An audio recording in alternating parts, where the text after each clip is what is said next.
While neighboring Pakistan is part of the Kashmir problem, and earlier on I heard one of the panelists say that Pakistan is a contaminant in the Kashmir problem, not my words but theirs, but his. Pakistan itself has been contending with a trouble spot of its own, which is Balochistan, with 44% of the Pakistani land, but only 6% of the population. The Baluchis for the longest time have not felt integrated with the mainstream and see themselves as a marginalized ethnic minority who receive very little from the nation that takes from its vast resources. However, authentic information about the ground reality in the inaccessible and strife-ridden land of the Baluchis is still quite meager. So the question is, who is the sinner here? This is where Tilak Deveshar's book, Pakistan, the Balochistan Conundrum, fills a need.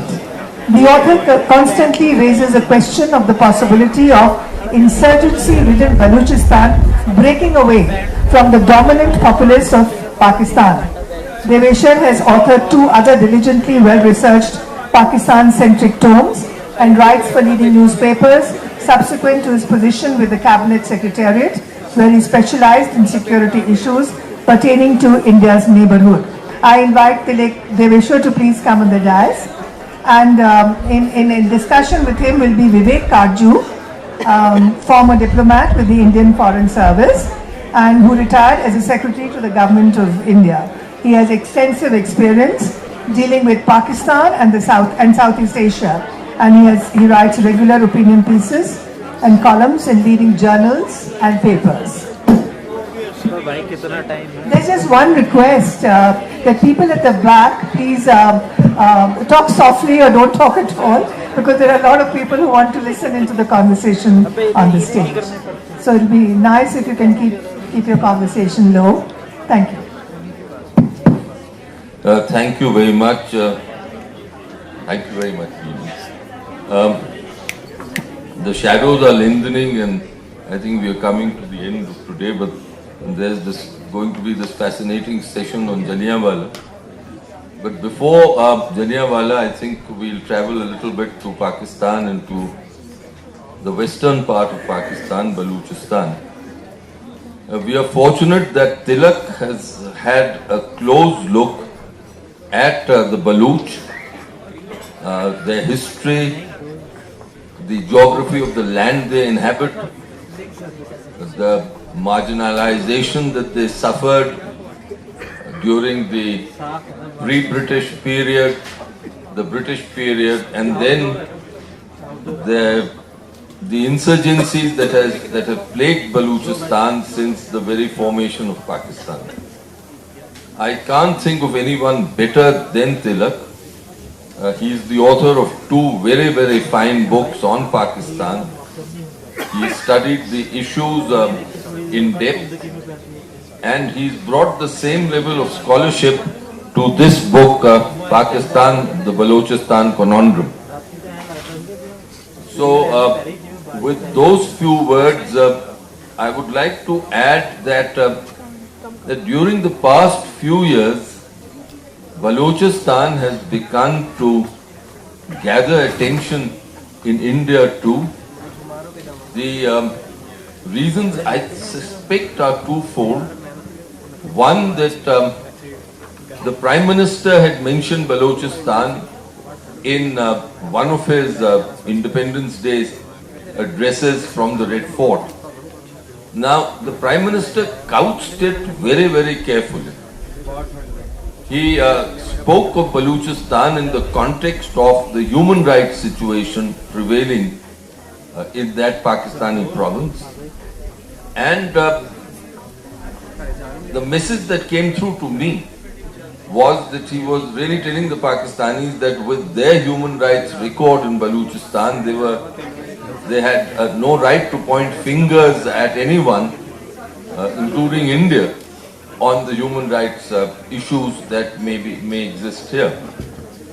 The other is that the whole unhappy experience that we've had with the former Navy officer Kulbhushan Jadhav, who still unfortunately continues to be in Pakistani custody. He too was abducted from Iran and brought into Baluchistan, and then all these charges have been leveled against him. And that too has brought Baluchistan far more within focus in India. So this is the right stage for us to pay attention to this issue, and there can be nothing better as this evening proceeds. Tilak, I request you to introduce your book for about 7-8 minutes, and then we can focus on a few specific areas in our conversation. Yeah, sure.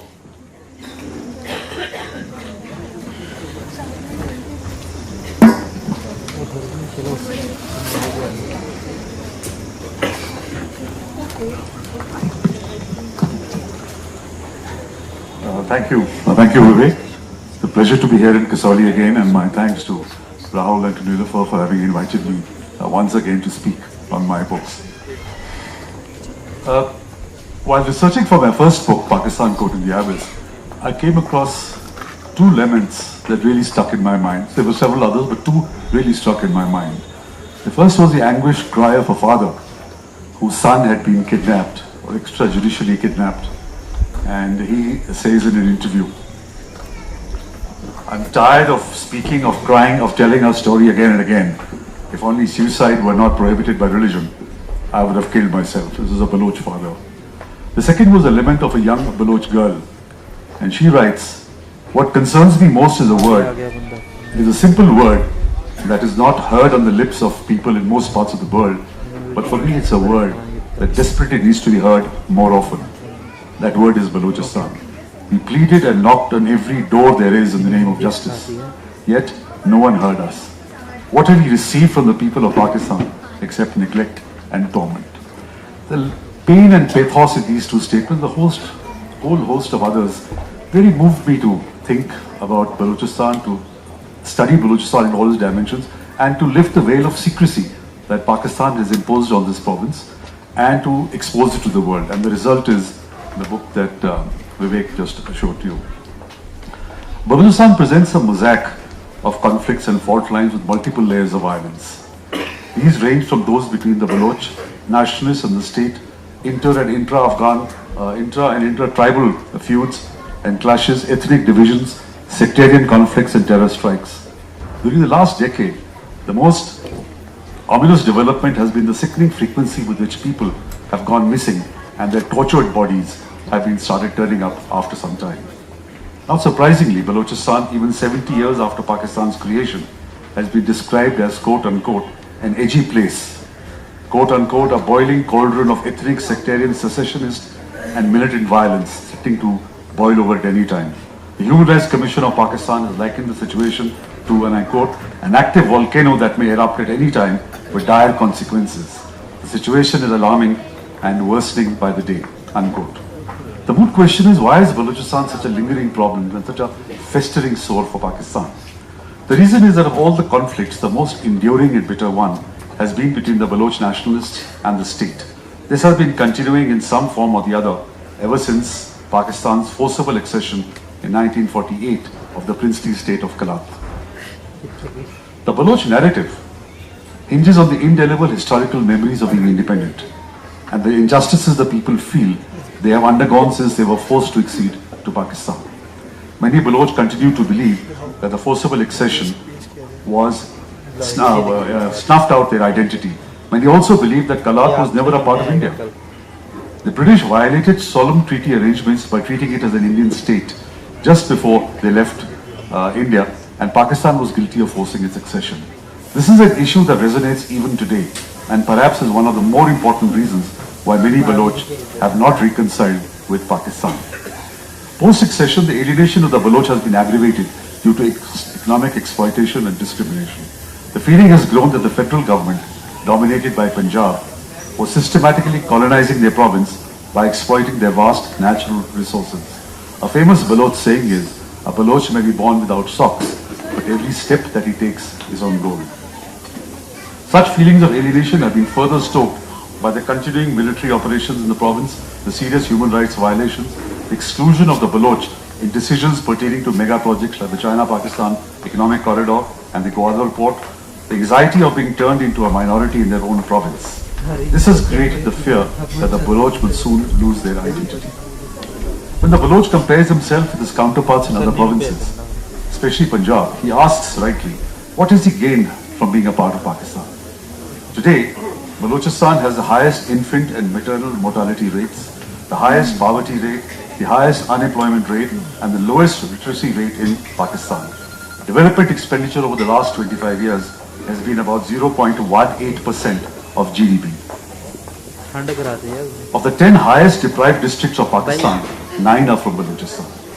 Percentage of population living in a high degree of deprivation is 88% in Balochistan compared to 25% in Punjab. 13 of the most underfed districts are from Balochistan. Rural poverty in Balochistan was 21% in 98-99 and has jumped to 57% by 2005-2006. 83% of people, of the children in Balochistan, face severe malnutrition, so much so that the province has declared a nutrition emergency in May 2017. The central government's narrative is that a few miscreants, that is a small number of tribal sardars, are creating problems. According to the state, they are misleading the Baloch in order to maintain their privileges and grip over power and derailing the central government's effort to modelize and develop Balochistan. What the government has not been able to explain convincingly is why have so many Baloch, especially in the non-tribal areas like the Makran belt, taken up arms against the central government if it is only the Sardars fighting for their privileges. Clearly, the message of the tribal chief resonates with the Baloch population, motivating them to pick up arms, while that of the central government does not. So what do the Baloch want? At one end of the spectrum are separatists like Brahmdar Bukti, the grandson of Nawab Akbar Bukti, Harbe Mari, who say that the Baloch tribesmen are fighting not only to demonstrate the displeasure, but to make it abundantly clear to the central government that they should leave our homeland. At the other end of the spectrum are the Baloch politicians who are opposed to violence and separation from Pakistan. They would be happy with greater provincial autonomy and control over their affairs, economic, political, social and cultural. However, they too articulate resentment at the way Balochistan has been exploited and are concerned about losing Baloch identity. What does the future hold for Balochistan in Pakistan? Is the situation irretrievable? How plausible is Balochistan breaking away from Pakistan a la Bangladesh? These and questions like these, I'm sure will come up in discussion, or if you read the book, you'll get a more detailed answer. But let me just give you a hint. Pakistan's conundrum is that Balochistan is too large and strategically too important a province to loosen its grip. Yet, the policies adopted for the last 7 decades have done everything to keep the province alienated, rather than bring it into the mainstream. Will the next 7 decades be any different? Let me end with a couplet by the nationalist Baloch poet Habib Jaleh that best expresses what this book is about. And he writes, मुझे जंग आज़ादी का मज़ा मालूम है, मुझे जंग आज़ादी का मज़ा मालूम है, बलोचों पर जुल्म की इंतहा मालूम है, मुझे जिंदगी भर पाकिस्तान में जीने की दुआ न दो, मुझे पाकिस्तान में 60 साल जीने की सजा मालूम है. Thank you very much. I hope you enjoy reading the book as much as I have enjoyed writing it. Yeah.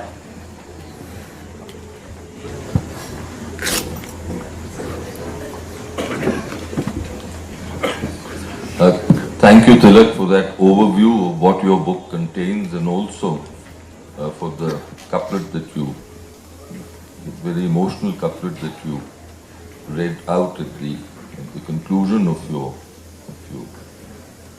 that overview.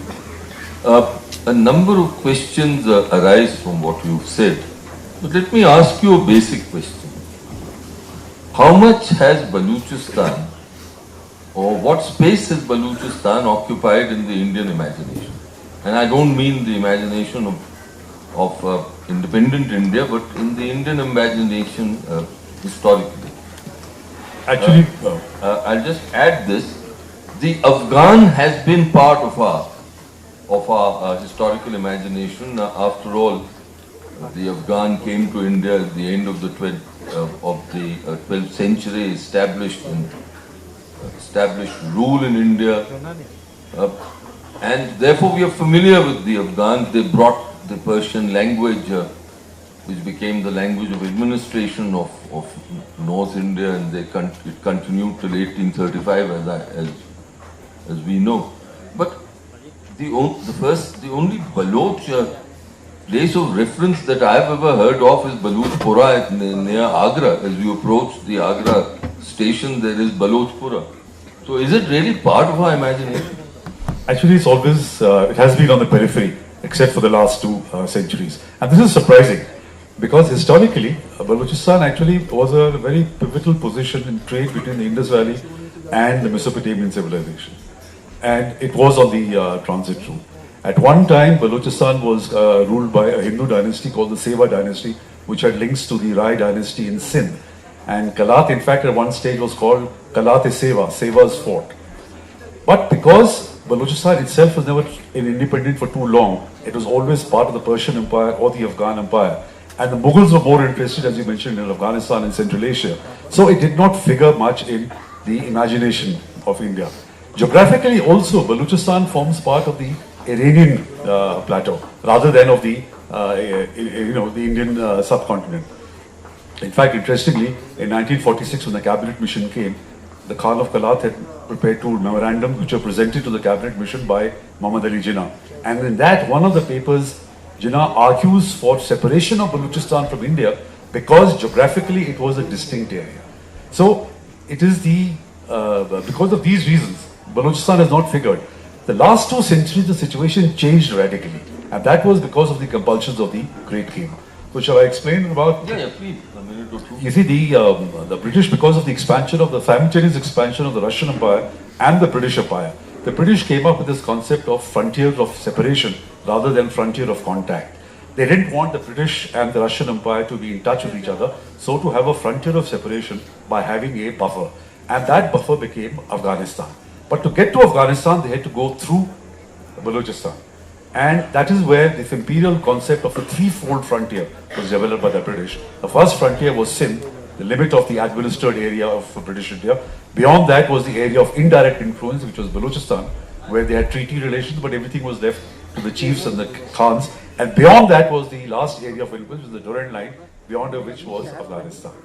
So that's how Balochistan and Kalat got sucked into the affairs of the Indian subcontinent for the last 2 centuries, from about 1838 onward. But before that, you're right, it figured very little in Indian imagination.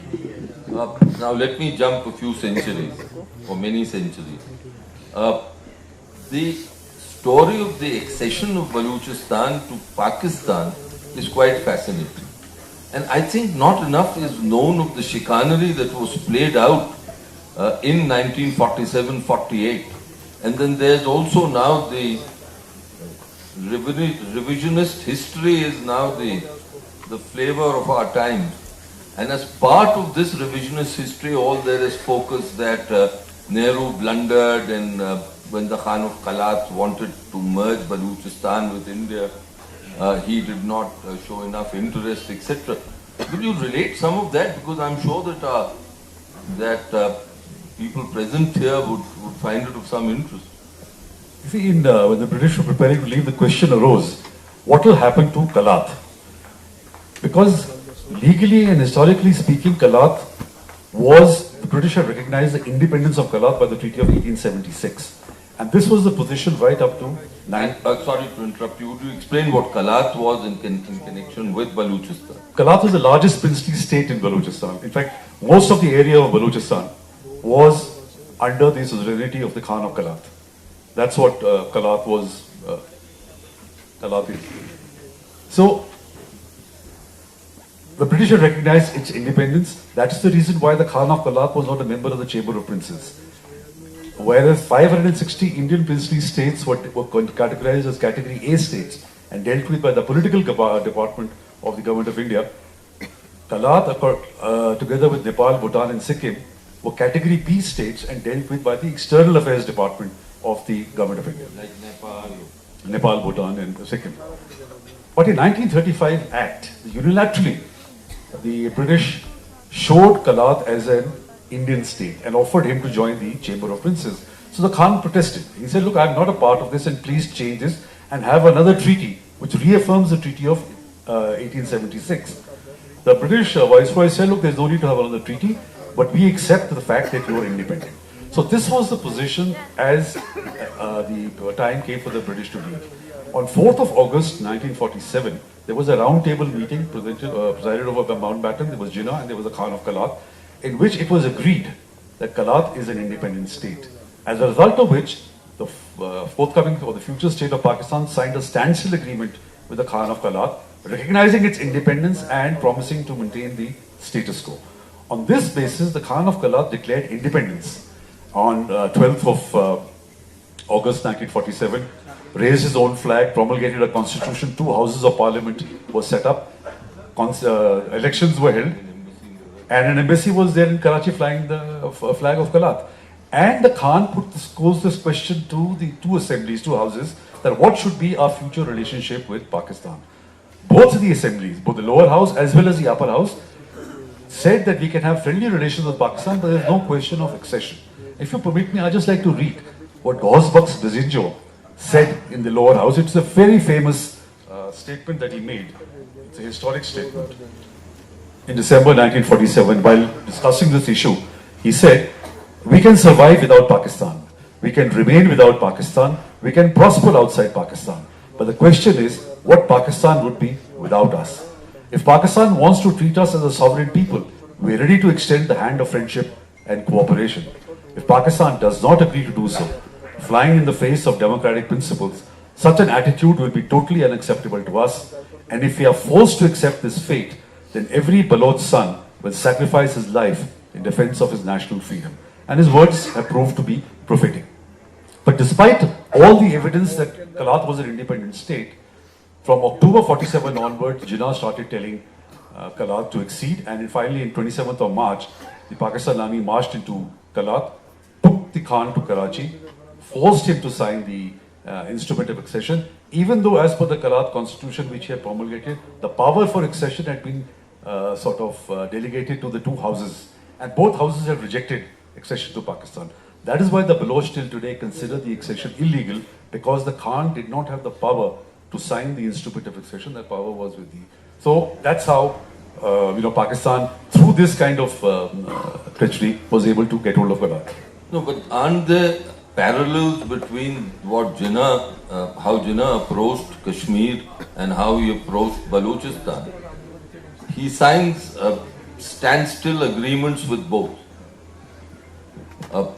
When both dither in joining Pakistan, he loses patience, he sends in the raiders into Kashmir using violence, and he does the same thing to Balochistan. Now, clearly, as far as Kashmir is concerned, there was contiguity and it was a different situation. And we sent in our army, and the rest we know. We've discussed this morning. We know the situation historically. But in Balochistan, he does the same thing. The question is, could anything have been done there? Or was geography the main enemy? Actually, more than geography, of course. But the fact was that the British started egging him on. Even though they had accepted independence, and Jinnah had also accepted the independence of Kalat, the British started egging him on not to accept the independence of Kalat. And the reason for this was that in 1944, a secret document was prepared in post-war reconstruction. And it was felt that the British would have a base in an independent Balochistan, and 1876 treaty, Balochistan was independent. But by 1947, the British had changed their point of view. And they said, instead of a weak Balochistan, Pakistan is ready to accept the role of Britain in. So, without Balochistan, Pakistan would have been a very weak country. Therefore, you will find that they started telling Mountbatten, started telling Jinnah and the British Ambassador High Commissioner in Karachi that please prevail upon Mr. Jinnah not to accept the independence of Kalat. And that is also the reason why the Gilgit mutiny happened only after the Indian forces had landed in Kashmir. So for them, Gilgit and Balochistan were very important to be parts of Pakistan, so that a complete state would be formed, and the British would will have their assets in these areas. So that is the reason why. So you are absolutely right.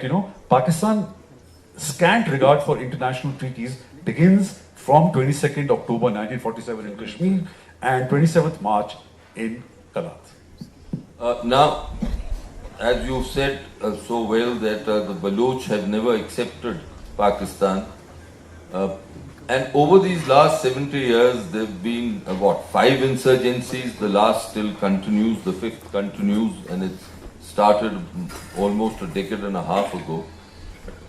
You've also described in your book all the contradictions. There is the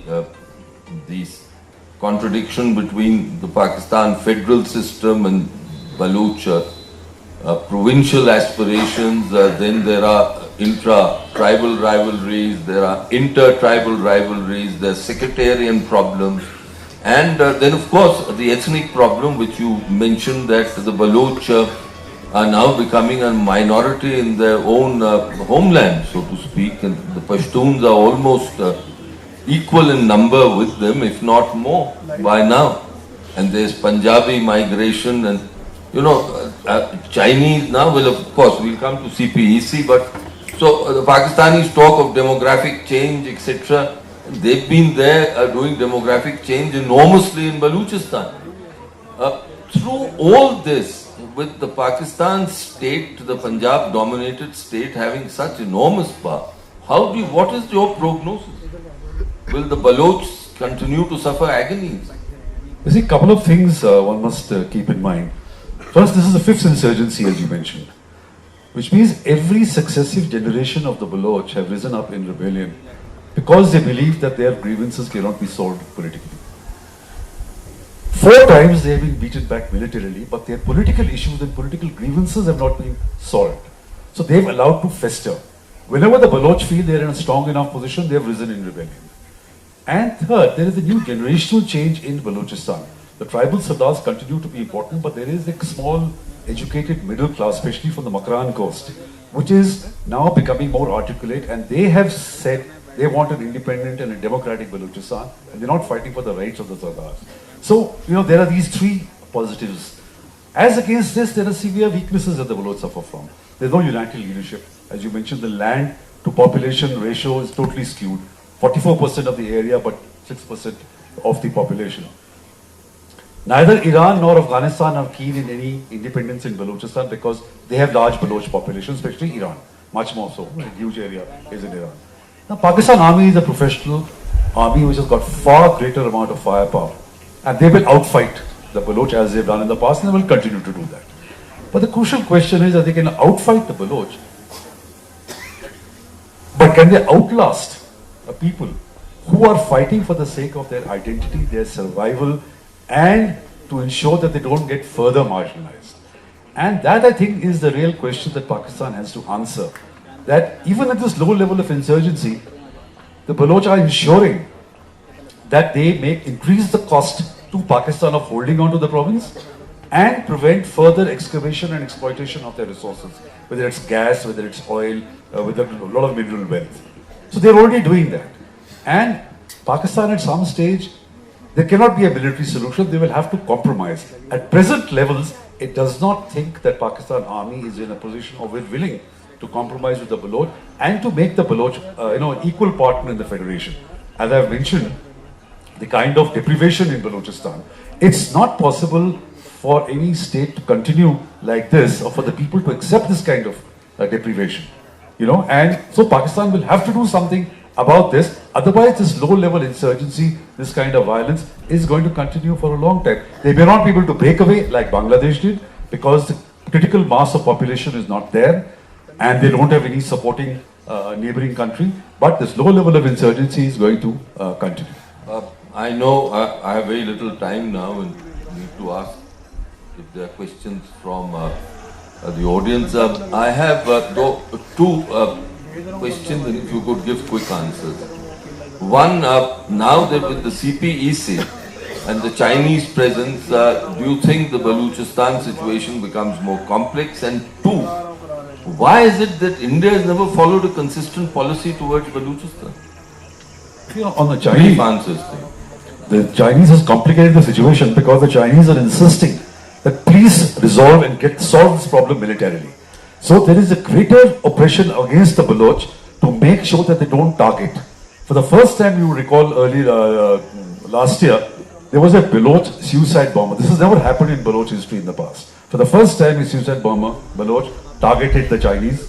So this is something which is going to grow, and this is a result of the Chinese. So I think Chinese presence, and if Gwadar develops the way they want to, there could be about 250,000 to almost 500,000 Chinese in Gwadar.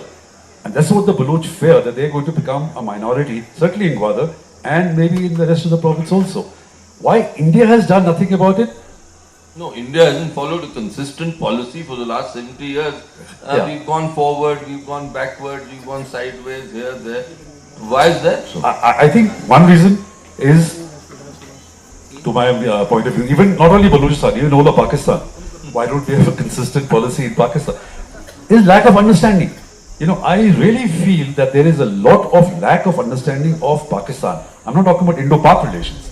I'm talking about the internal dynamics in Pakistan. What are Pakistan's fault lines? What are Pakistan's weaknesses? Why is it such a troublesome state? Why is it so anti-India? We get a lot of understanding on this. Likewise with Balochistan, you know, people, the normal reaction is, why isn't India doing something in Balochistan? You know, so my answer is, what do you know about Balochistan? You know the districts of Balochistan? You know the difference between Baloch and Brahgi? You know, so our lack of understanding is such, that's one of the reasons why we're not followed a consistent policy. And to follow a consistent policy, not only you have to be aware, but you have to then be willing to take a political risk. I don't think so that any government has gone to that stage as yet. Questions? Could someone give mics, please? Gentleman there.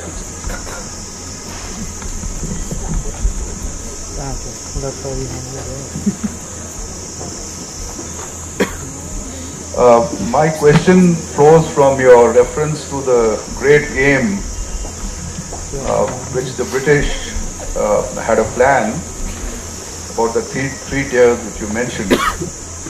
Now they were ruling India and they felt the need to have such a strategy or policy. I think this was in the early about 1920s, maybe even earlier, where you said the Russians, they didn't want to have a direct contact with the Russians and the Russian Empire. Now, flowing from this, and I think you just touched on this, that we have very sketchy, knowledge about what is happening in Balochistan, what is happening in Pakistan, and how is it that we have not been able to follow up on this so-called great game? It's nothing so difficult, because if you don't do it, others will come and fill this vacuum. And that's exactly what is happening in CPEC and things like that.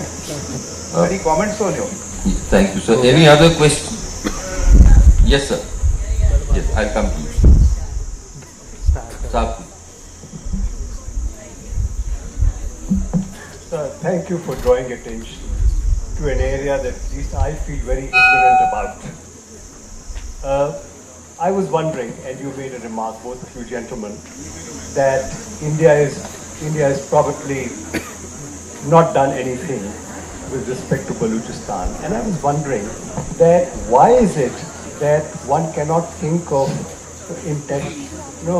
taking this to the International Court of Justice, perhaps to the Criminal Court of Justice, etc. in Hague? Well, I mean, it's the easiest thing to do with Sir, these kind of I'm violations. sorry to interrupt you, sir. The International Court of Justice and the Criminal Court are not forums meant for these kind of issues. They are totally different. We can't take them on this issue. Sir, Believe me, so there can be other forums, but not these two. well, maybe there could be other forums, but I can discuss this with you later on. But the International Criminal Court was set up just exactly for that. I don't know whether we are not members of the International Criminal Court, and I doubt if Pakistan is. So I think there is an issue. So because these are very specific international statutes.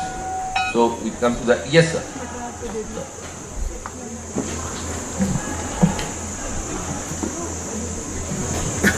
Tell us something about killing of Nawab Akbar Bugti. Was it more of a clash of a personality with the Pervez Musharraf? Because I remember he openly threatening him that he won't know what will hit him. 3 questions. No, I think we okay, one more. Yes.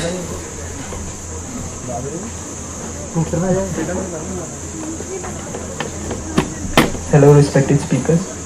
Sir, my question is this: shouldn't we focus on more media warfare, like the ISPRO does in Pakistan? And actually, the setup would even cost just one Rafale. The cost of the media warfare. Shouldn't we focus on more the media warfare like ISPRO does in Pakistan? And sir, shouldn't our army also train the Baloch insurgents like they did with Mufti Bahini in 71? Okay, I think yes, sir.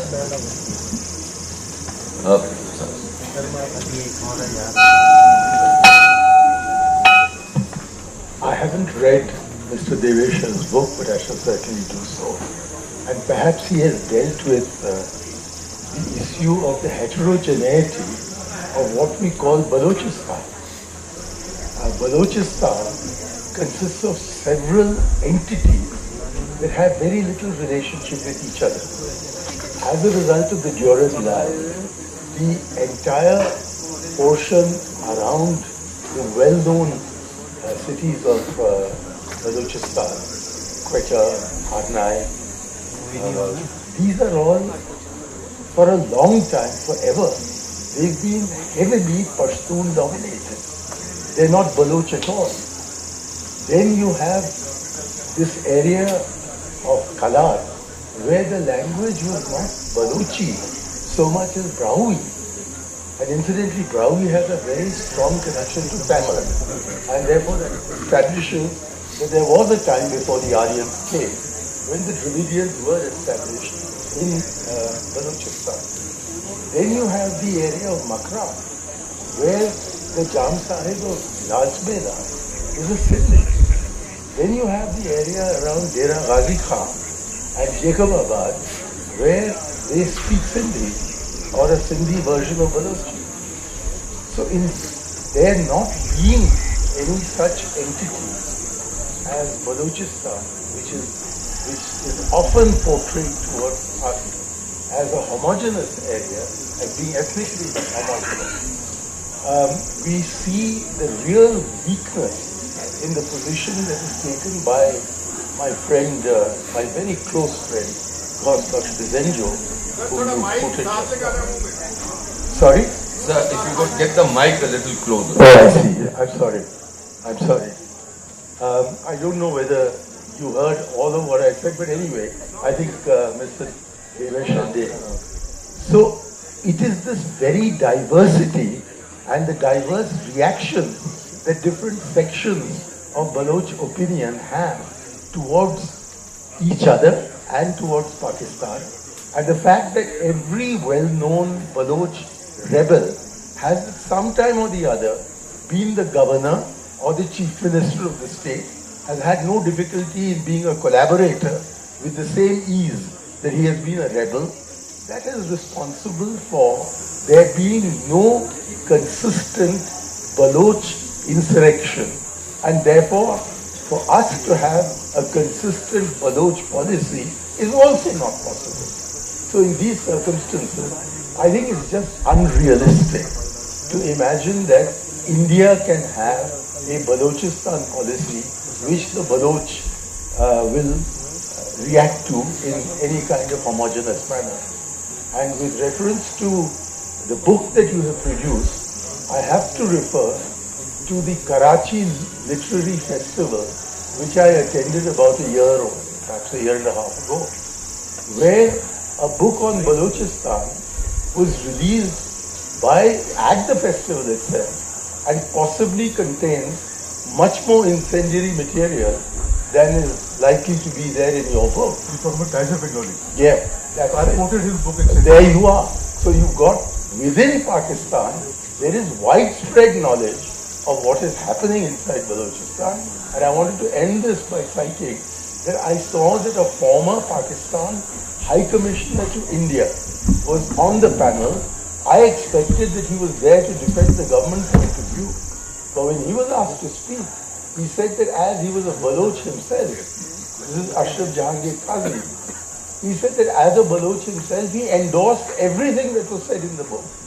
So what is happening inside Balochistan is very much a part of the internal dialogue inside Pakistan. And I think it is that dialogue which will lead to somewhere, rather than any kind of action that we from India can take with regard to them. And if we have to do any action, it will have to be in consultation with the Iranians and the Afghans. And as you yourself said, neither the Iranians nor the Afghans are interested in intervening there. So we can have a dream of doing exactly to them what they're doing to us by taking on Balochistan as they're taking on our part of Kashmir. But I think that's all unrealistic, and we should not encourage the thought that India can intervene as easily in Balochistan as we were able to do in East Pakistan. Sir, thank you very much for your incisive comments. I think you made Tilak's task much easier, but Tilak, a couple of minutes, the bell has gone on, has sounded twice. So, great game. Why India is not sort of part. You know, let's face it, the British had far greater imperial interests worldwide. As I said, the sun never set in the British Empire. I don't think so. The Indian interests have, so far at least, the last 70 years extended to the extended neighborhood. Now we are getting involved in the extended neighborhood, but so far that's not been there. On Akbar Bukti, yes, he was. It was a clash of personalities. It was also the fact that the leases, the gas leases were coming up for renewal, and Musharraf did not want to pay the kind of royalty which Bukti wanted, and that is one of the reasons why they got on. He said, "I'll fix this guy. I'm not going to listen to or not be blackmailed with him." On the media and ISPR, you see, one thing, my suggestion to all of you is that why do we wait for a government's media policy? All of you are on social media. How many of you follow any Baloch? Why don't you follow Baloch? Why don't you tweet and retweet whatever they are saying about the human rights violations? And every one person follows 5 Baloch, you can imagine what kind of sort of resonance the Baloch issue will have, all over India and at least the world over. So I think we can do a lot too. The Indian Army training the Baloch. The Baloch don't require any training in guerrilla warfare. I think they have the world's probably finest fighters. I don't think so. The Indian Army, despite its fantastic reputation, needs to train the Baloch. So that I don't think is really required. Heterogeneity, absolutely. I mentioned this in my book. Once you read the book, I have focused on the Baloch area. And within that, I've explained the differences between the Brahvi and the Baloch, and how the Brahvi also now speak Balochi. So the idea to create a distinction between Brahvi and Balochi is no longer there. Everybody speaks Balochi. The Brahvi too accept Balochi, and there is no tension between them. Yes, there are Ghazi Khan, Jacobabad and areas like that. There is Saraiki, there is Sindhi being spoken. That's recognized and sort of well known. Kaiser Bengali's book, he was the economic advisor to the Chief Minister of Balochistan. So we've got a lot of data, and it's a marvelous book because he documents. So a lot of the deprivation figures that I have used in my book are taken precisely from his book. When I was saying about lack of understanding, I meant lack of understanding in India. I'm not talking about lack of understanding. In Pakistan, the problems are known. The fact is nobody takes action on them. You know what the issue is. You know that the 10 highest deprived districts are from Balochistan. And this has been there for the last 30 years. Nothing gets done. The investment into a percentage of GDP is 0.18%, as per Kaiser Bengali himself, for the last 25 years. When you know these are the problems, 83% of the children are malnutrition. But the government does not do, the Pakistan government does nothing about it. And therefore the alienation has reached such levels because the people know they're not going to get justice from Pakistan state. As far as India not having a consistent policy, and because of the kind of differences that you mentioned, well, I will not be in a position to comment on it. Vivek, do you want to say something? Let me pass the buck on to you. I think your professional background has always enabled you to pass the buck, but I won't fall in your trap this time. Thank you.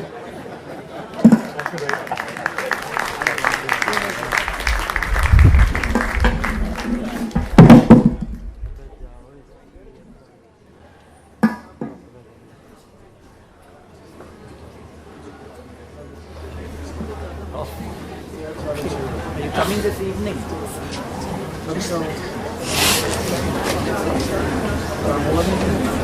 2019 commemorates two saints, 150th year of Gandhi and 550th year of Guru Nanak. And then there is one sinner too, of the Jallianwala Bagh 100 years ago. Dyer cannot be dismissed as a deviant, but the culmination of a large body of atrocities that were part of the colonial violence of the British imperialism. The lack of an unequivocal apology to this date by the subsequent UK government is seen by many as a lingering of a racial mindset that refuses to be eradicated. Navtej Sarna, an Indian author, diplomat, Indian author, columnist, diplomat and former Indian ambassador to the United States as well as High Commissioner to the United Kingdom, will give us a backgrounder to his upcoming book on Punjab at the time of Jallianwala Bagh and the short and long-term repercussions of remembering, forgetting or glossing over historical events of this nature. Please come on the stage, Navtej Sarna ji. And joining Navtej Sarna is Rajesh Ramachandra, Editor-in-Chief of Tribune. He has 2 decades of experience in print journalism and has broken some big stories such as the coffin scam and the Balco valuation scandal. I also call on stage Navdeep Suri, Indian diplomat and Indian Foreign Services officer. Currently he is High Commissioner of India to the UAE.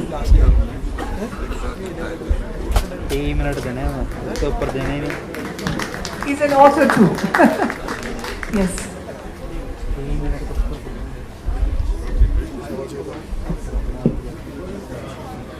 Thank you. When I got a mail from Nilofer a few days back saying, would I moderate this session? I said, sure, because I belong to Amritsar and so I guess I have as good a claim as any of the other panelists to do that. The other part of the conversation was that Jallianwala Bagh itself has been discussed quite extensively in the context of the centenary earlier this year. And so today, instead of going into detail on the Jallianwala Bagh massacre, let's look at Punjab at the time of Jallianwala Bagh massacre. What was the set of circumstances? How much do we understand what was going on at that point of time? And I think this is critical, not just because we want to know why did General Dyer do what he did, but why did we react in the way that we did? Question. Mike. Mike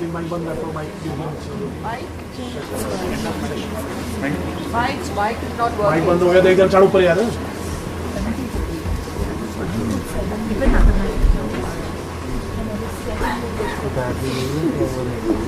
कुछ भी mic नहीं चल रहा। अभी नीचे गिरा mike within last conference में।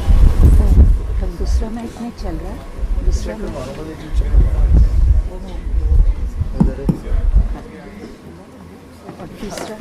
तीसरा mic.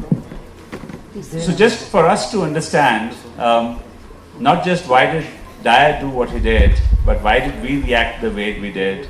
Why, for example, was Dyer presented with a Siropa at Harmandir Sahib?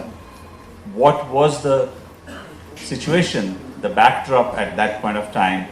And beyond that, just look at the 5 years prior to the massacre, 1914 to 1919, the First World War, the plague of 1915, the droughts of 1917, 1918, the, of course, mass conscriptions for the war effort, and the churning that was happening on the religious side, whether it was Arya Samaj movement or the Singh Sabha, all of that was going on.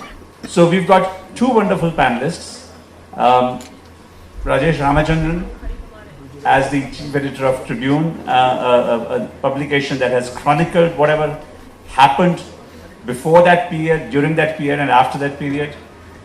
Navtej Sarna, who is not just a friend and a colleague, but a historian of considerable repute, who has written extensively and is now working on a work of fiction, which will dwell upon Punjab at that time.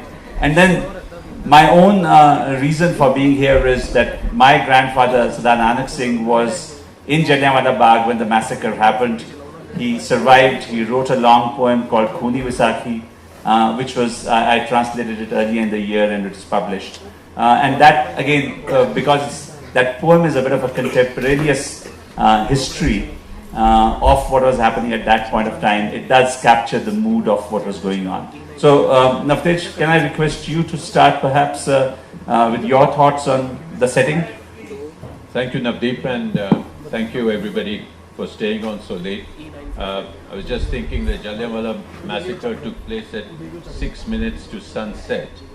We are now probably an hour after sunset, and probably if there are less people here, that's why, fortunately. And if that had happened a bit later, maybe less people there too. May I request people at the back to come up? It'll probably become a little cozier, and we'll be able to have a nice chat. I think Navdeep has really excellently laid out the kind of framework for what we need to discuss, because we've had a year of the centenary of Jallianwala Bagh, and we've had many discussions about the actual events of the day and the month that happened. But very often what is lost is the sort of the larger picture, and frankly that's what I'm going to try and encapsulate in my book, which is still a work in progress. Now that it's been announced, I jolly will have to finish it. But if you look at Punjab 100 years ago and about 20-25 years before that, I think it was one of the most interesting periods for Punjab.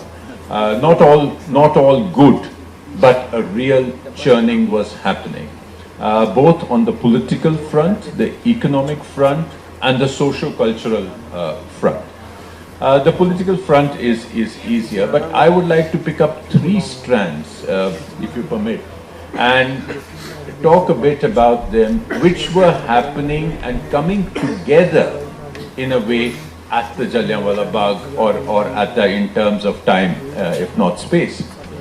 I think one which is very often lost in our history as something that happened and was a flash is the Ghadar movement. And the Ghadar movement was something which had come and sort of fizzled out in Punjab just before the Jallianwala Bagh events took place. And to give a brief run-up to that, the Ghadar was something which started by people on the West Coast, in San Francisco, Sacramento, Vancouver. Essentially, a lot of people had gone, and here's the economic angle, a lot of people had gone out of Punjab. They had emigrated to Shanghai, Hong Kong, Singapore, and some had finally reached the United States and some Canada. Again, the reasons were purely economic, as probably why immigration takes place today. The price of labor per day in Canada in the late 19th century was $1.50 per day, which was at 3 rupees to $1, a fairly decent sum. And the United States, even then, was better than Canada. It had $3 a day. So people, when they thought they had a problem here, they had economic issues here, they had poverty, they had a colonial economy, they had famines. If they could, they did. So a lot of people went to East Asia and from there reached there. We don't have time enough to go into details, but by the time of 1913, Ghadar party had been formed, and they had started issuing newspapers, Ghadar Ki Goonj, and etc., 2 or 3 newspapers, and their motto was very simple: Ghadar Hamara Naam, Ghadar Hamara Kaam. And that was the motto. And then their entire project was that by whatever means we have to throw the British out of India. And they accepted violence as a modus operandi. They had little patience with the moderate Congress, people like Gokhale and all that. They were more, their heroes were Aurobindo and Tilak. And these people, when they suffered the humiliation of Komagata Maru, this audience doesn't need any details on that, this all got incensed and people started coming back. So what had actually happened, that by 1914, hundreds of people had come back to Punjab. And they had come back with the specific aim of wanting to foment rebellion, particularly in the Indian British soldiers and the Sikh units. So the idea was to foment rebellion, prepare to cut off telegraph lines, prepare to uproot railway lines. So when the rebellion actually takes place, the British have no power left or not able to get reinforcements. And their plan was fairly well spread. It was a conspiracy which was quite deep. Unfortunately, the conspiracy was leaked. So as a result, while they had made homemade bombs and all, they had even brought in the Bengali revolutionary expert Rash Bihari Bose, who set up house in Amritsar and then moved into Lahore and set up a house there from where he was planning everything. Because even then the Punjabis knew that they had to bring a Bengali in. So they had to, so this was all planned, but unfortunately it fizzled out. So by 1915 February, the conspiracy was more or less dead. But what it did do is that it incensed Michael O'Dwyer, who was the Lieutenant Governor of Punjab, who was anyway a dyed-in-the-wool imperialist. He found a great excuse to use any and every method to quell dissent and to quell rebellion, and he saw conspiracy in everything. So when Jallianwala Bagh actually happened, and Reginald Dyer uses the idea that there was a conspiracy which I had to kill and I had to show all Punjab a lesson. These are some of the roots that come in. So this is the one aspect which I want to mention that was happening. I have at least three other aspects, but if Navdeep will decide when I should go into that, I don't want to hog the mic. Maybe just a little bit on the religious movements at that time? Yeah, I think that's very important, and again it's a little underplayed. What had happened was that after the end of the Sikh kingdom, Ranjit Singh's Raj, the idea of Sikhs being loyal was one aspect, because the Sikhs proved themselves in the 1857 mutiny by not really taking the British side. The second thing was, despite all that, the British did view the Sikhs with some suspicion right through the end of the 19th century, despite what they said about martial race and all that, because they knew that because of the shadow of Ranjit Singh's kingdom was still there. The second thing that was happening was the gradual, if for want of another word, the going back of the Sikhs into Hinduism. The resurgence of ritual, idol worship, all that was happening in the end of the 19th century. The Golden Temple had images. The Golden Temple had, they used to slaughter a goat outside the Akal Takht.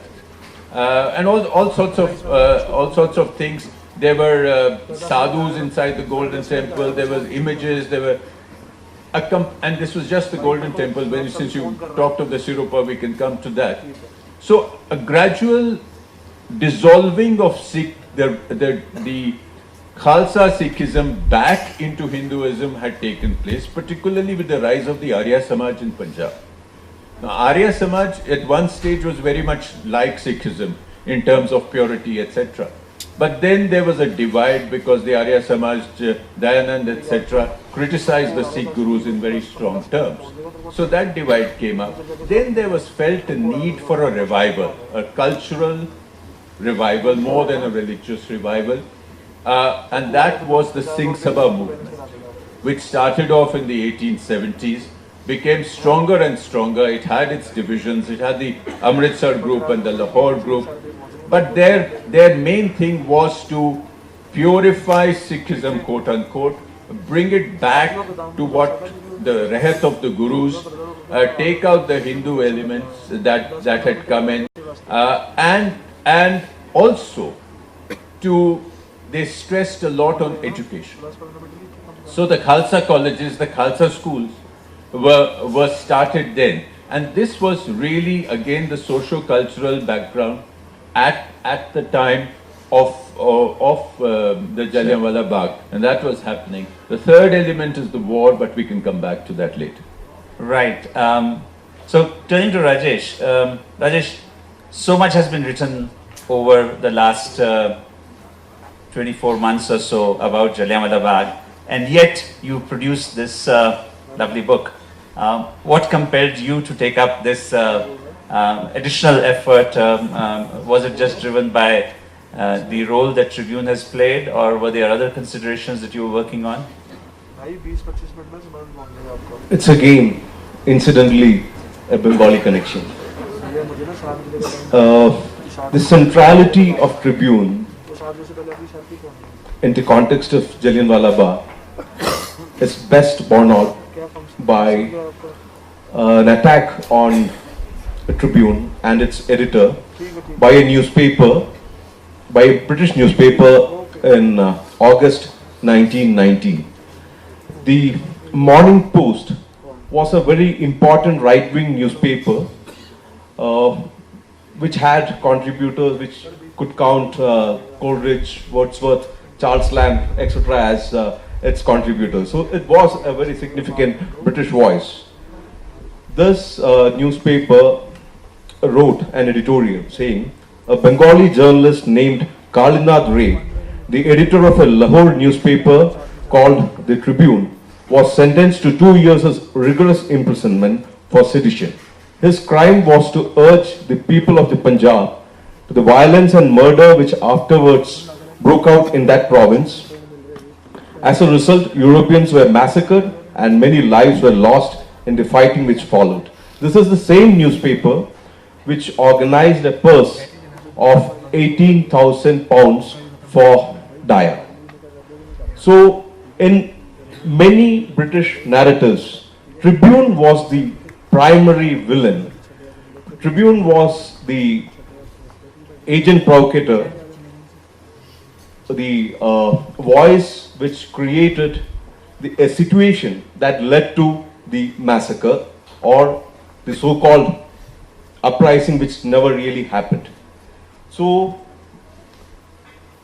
this happened right from March onwards. March there was an editorial called Colossal Blunder with reference to the Rowlatt, the newly passed Rowlatt Act, and afterwards on April 10th there was an editorial blazing indiscretion which actually caused the imprisonment of the editor.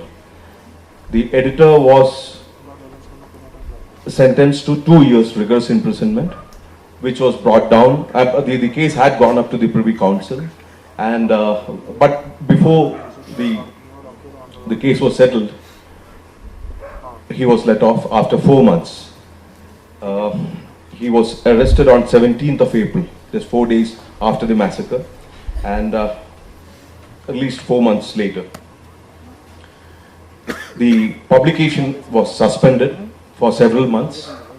But the most interesting thing while I went through the archives was that after he came back, after he returned and resumed his job, there was no letter. There was not an iota of difference in the tone, the tenor, the rigor with which Kalinath Ray was leading the newspaper and attacking the British administration.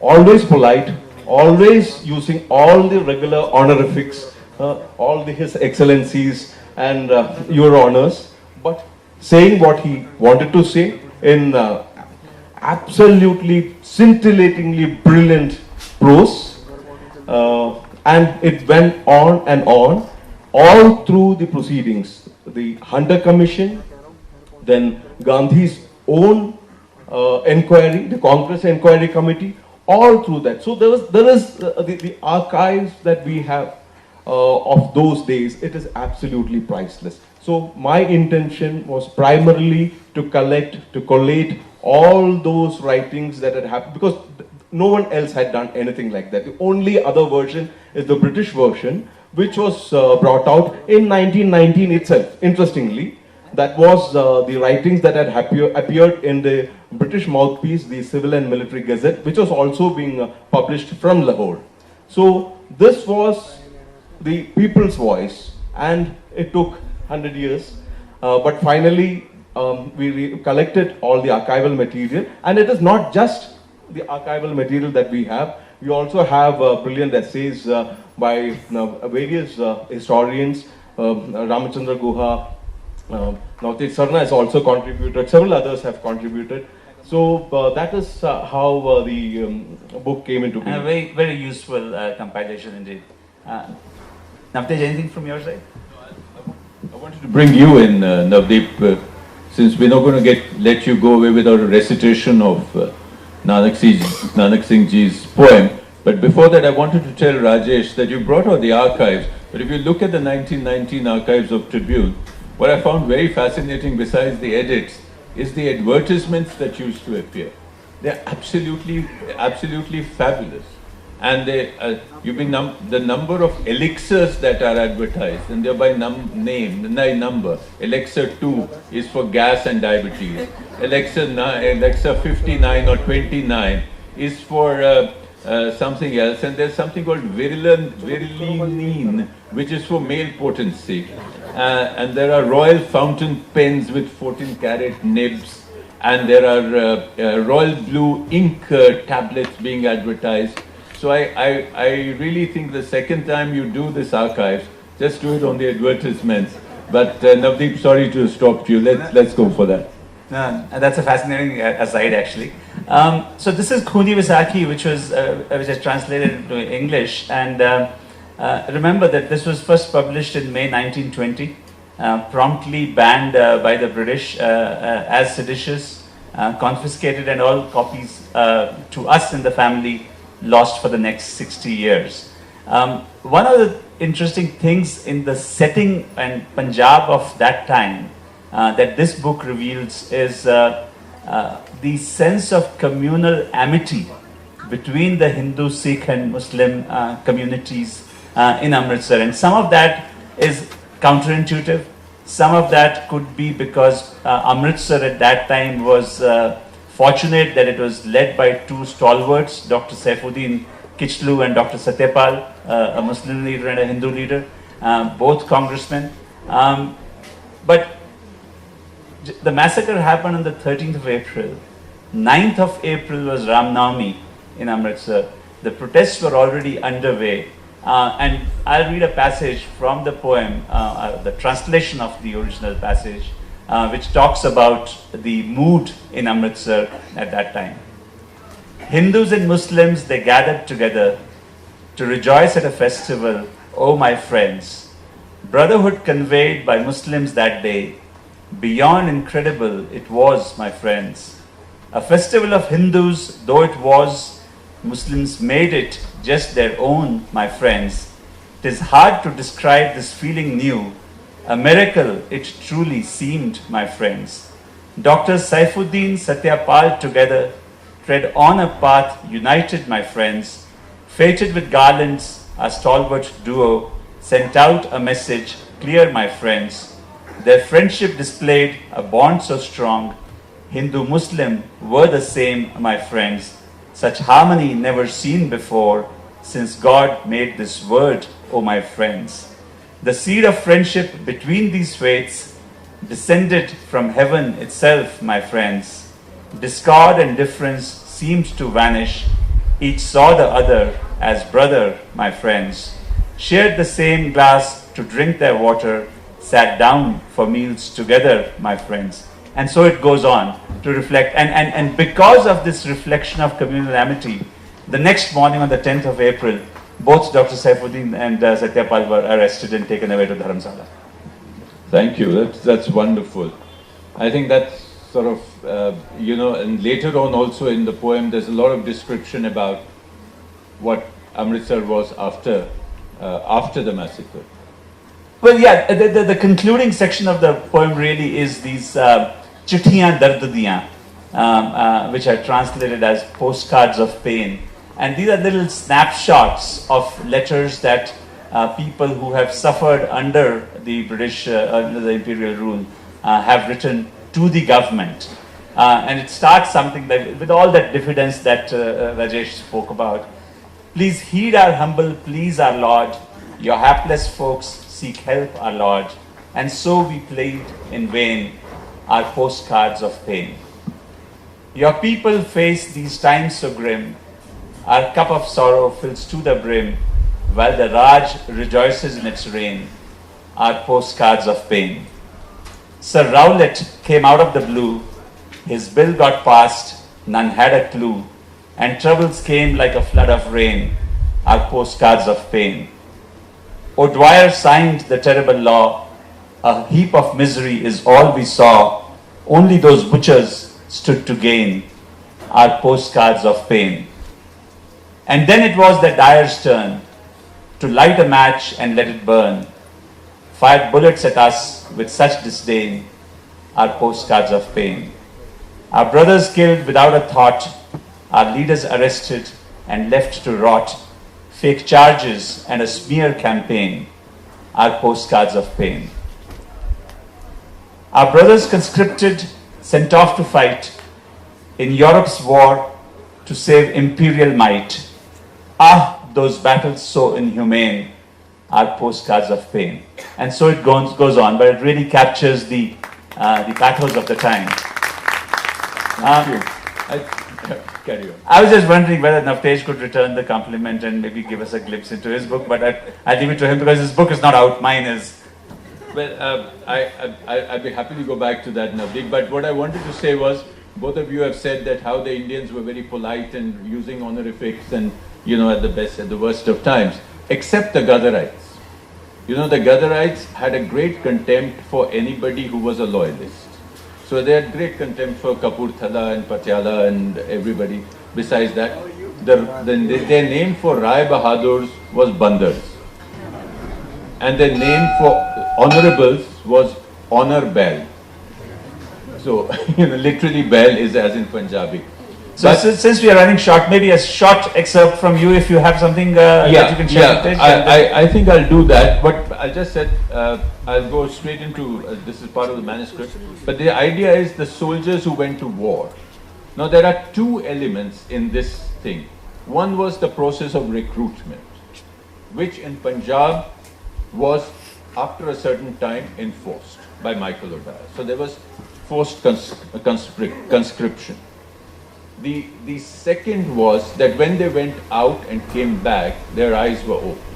They saw how Europe was, how people lived, how women walked around, all sorts of things. So all that is there, and it's beautifully captured in their letters which came back home, despite the fact that these were censored letters. India contributed 1.5 million soldiers to the First World War.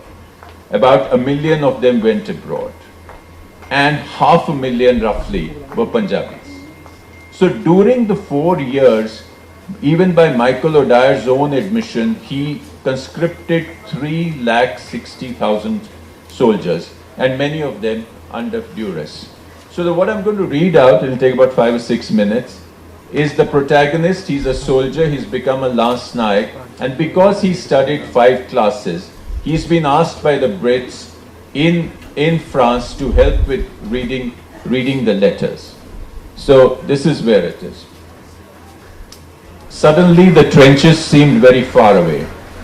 Last night Kirpal had a chair to sit on and a small folding desk with crossed legs on which he painstakingly wrote a handful of letters every day for the sepoys who stood in front of him or sat on their haunches, their unseeing gaze focused far away. He knew that the censors would remove part of what he wrote, but his job was to write what the men told him as best as he could. At times he wished he knew more words, that he had studied not 5 but 10 classes. He must have done something right because the duty stuck to him in Marseille, then on the ship that moved the Indian Corps to Mesopotamia, and then during the marches up the banks of the Tigris. The war that had been so far about himself, his survival, his warmth, his food, his safety, his memories of home became much more than that. As this river of emotion passed through his fingers, he became one with 1,000 others who had also suffered and felt and desired.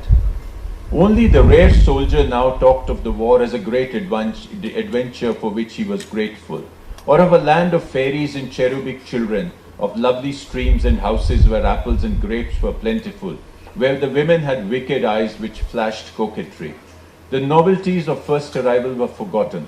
It was no longer important to convey that they all ate together and caste had been left behind at home, that some had agreed to eat biscuits and European bread, that the Sarkar provided them the best of food, and for those who want even cigarettes and 2 ounces of wine, that the English Badshah should live and rule forever. They wrote much more of what they had seen of the war, the devil's war without end, in which the shells fell like monsoon rain, and men dropped like plums fall when the tree is shaken by a strong hand. Of a land of cold misery, rain and snow, where death came screaming in the shape of bullets from snipers hidden by the mist.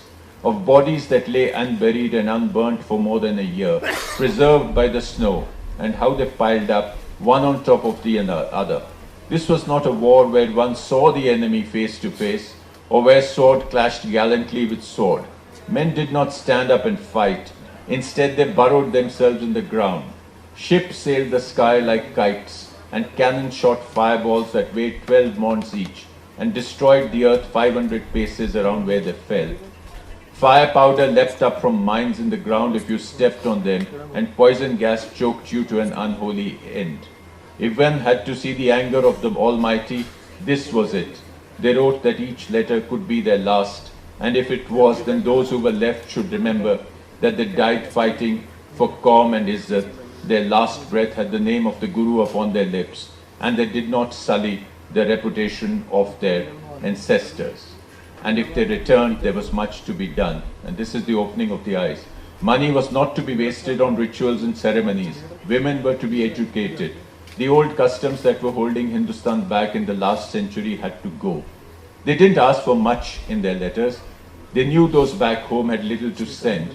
Only occasionally they asked for almonds or raisins or pickles, or 5 tolas of charas, or even better, 2 tolas of opium hidden in the pickle, or for the bhalwa plant, the one which washermen made their indelible mark on clothes, the smoke from which could inflame an exposed hand or foot and get the soldier off the front line for a while. So this is back and forth. Thank you. Beautiful, beautiful. And we look forward to reading the book.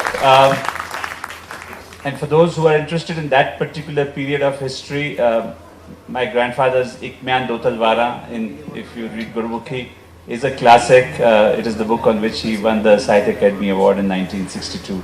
But I'll open the floor to questions or comments. Yes, sir. Very briefly, I wanted to ask you, because in Punjab that time there was a lot of militancy. There was a divide. There was also a Shahid, Bhagat Singh, which is also a very popular figure. What was the impact of this massacre of Jallianwala Bagh in shaping the life of Bhagat Singh? And in a way, did it, and then later on we had people like Lajpat Rai, we had the Hindu thing. And what role did it play even in shaping people towards religious lines? Like ultimately we had, we mentioned the Hindu, the Arya Samaj. Just I would like a reflection of this. Well, that's several large questions in one. I'll try to be very brief. One, Bhagat Singh was much later than the period I'm talking about. Bhagat Singh was 10 years later. So, but yes, Jallianwala Bagh had a huge impact from what we read. That I don't know how true this story is, that he actually went and he took a handful of soil from Jallianwala Bagh and swore vengeance. But there are these, this is a story, I don't know how true it is, but it's said about Udham Singh, it's said about Bhagat Singh. So certainly it was an inspiration to the later revolutionaries, a cause celebrated in the sense. Lajpat Rai, of course, was somebody who took on this and was the more militant protester amongst those.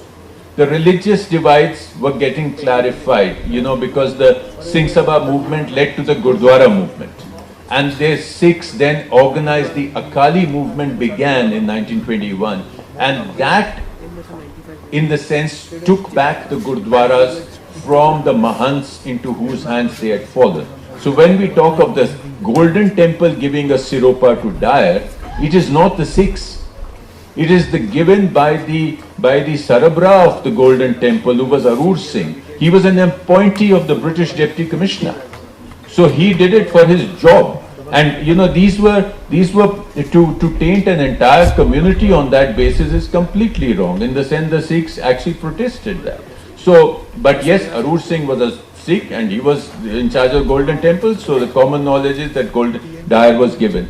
But these were, particularly amongst the Sikhs, there was a major divide amongst the people who had sort of taken control of the Gurdwaras for their own vested interests and from which they had to be free. But please add. No, I saw Mr. Ayer's hand at the back. Maybe somebody can give him a mic.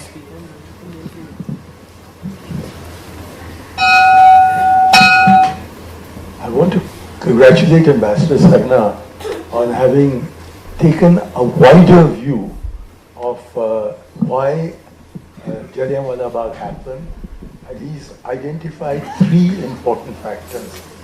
I'd like, in all humility, to suggest a 4th.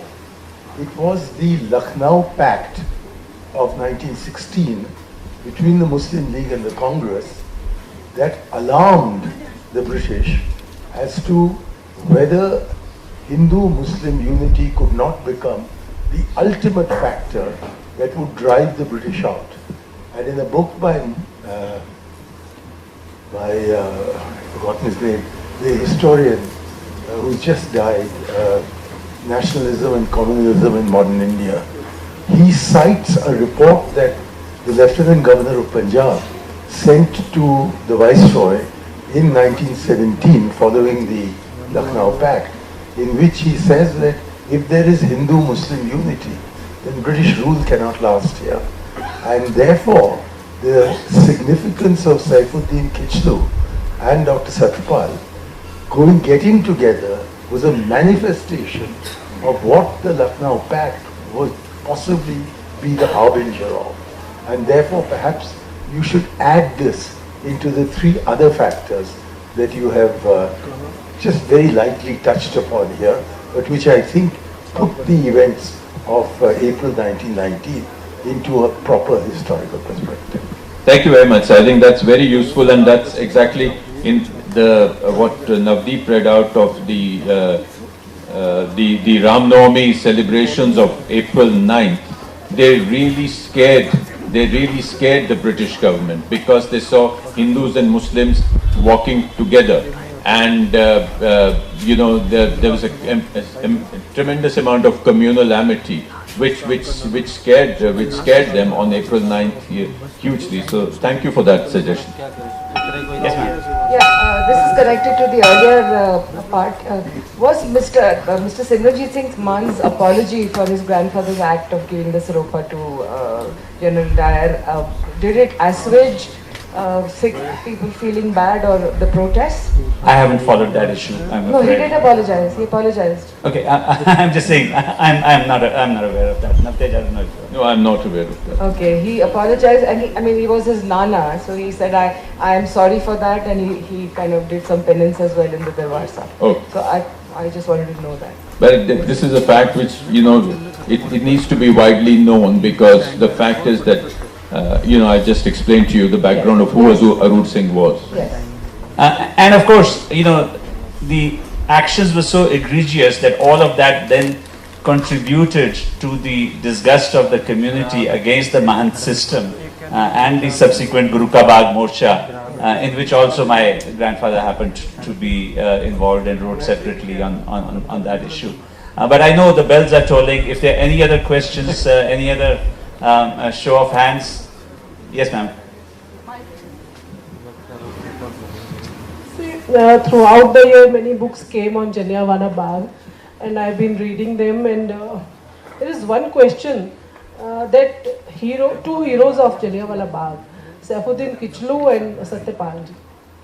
क्या कोई किताब उनके बारे में आप suggest कर सकते हैं? मैंने बहुत ढूंढी, मुझे नहीं मिली. I don't think there's any that is dedicated to them. But from what I've seen, I wouldn't call them heroes of Jallianwala Bagh. Okay. They were the satyagrahis. They were Gandhi satyagrahis in Punjab. They were actually the ones controlling and calling for the hartals, which Mahatma Gandhi had started. As you know, Punjab 1990 was the first satyagraha of Mahatma Gandhi, when he had issued how to do a satyagraha and what it means in the satyagraha pledge, etc. So they led that. But when Jallianwala Bagh happened, they were in Dharamsala. And then They were both in under house arrest or whatever, exile. True. There is a biography of Saifuddin Kachri. By his son. I think so. So that I think is the only one that I That's have the seen. only book. Yes, sir. Okay. Any other comment before we close? May I just, the name has come back to me. The historian is Mushirul Hasan, and the book is Nationalism and Communalism in Modern India. Thank you. Can we wind up in time? Thank you.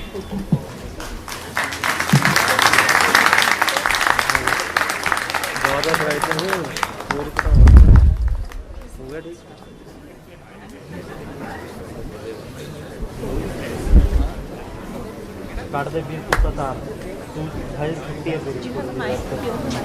थोड़ी देर बाद